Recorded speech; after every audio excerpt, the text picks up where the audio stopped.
What challenges are you facing now as a non-for-profit and as somebody who's putting on music events? The biggest challenges that we face with Posh Music Works putting on events and selling tickets is convincing people that we're the best investment for their entertainment buck. And part of that, too, is just trying to get them to understand that we're not just entertainment, but we're more like a lifestyle.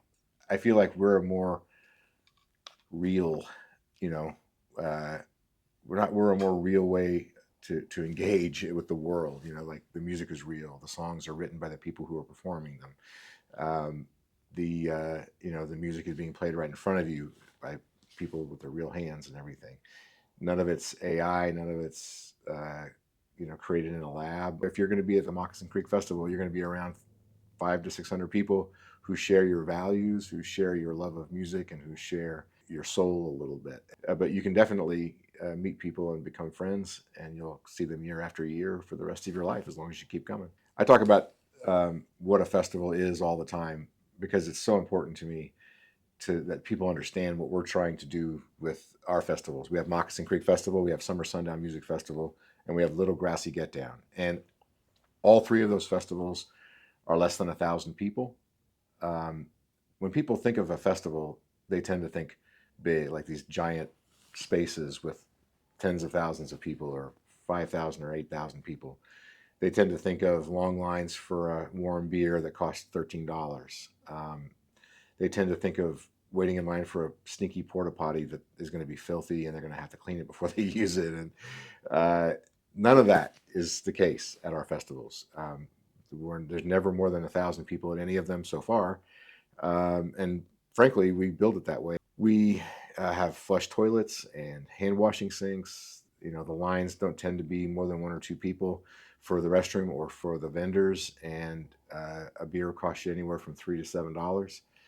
Just for example, like those are the kinds of reasonable. It's like being at an open air city, where things are normal, except that we're having a great time and you have nothing to worry about. You park for free across the street. You walk over, you put your chair down, maybe 200 yards, and you never have to walk more than 150 yards in any direction to get. In fact, if you do that, you're going to run into the fence. So, you don't have to.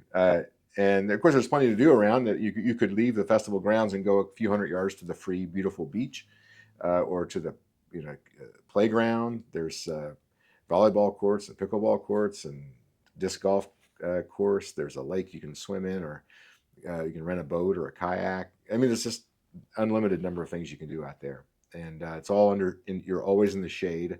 I love the sunshine, but when you're in a festival all day, a big hickory tree is very valuable. You asked earlier what our biggest challenges were. Of course,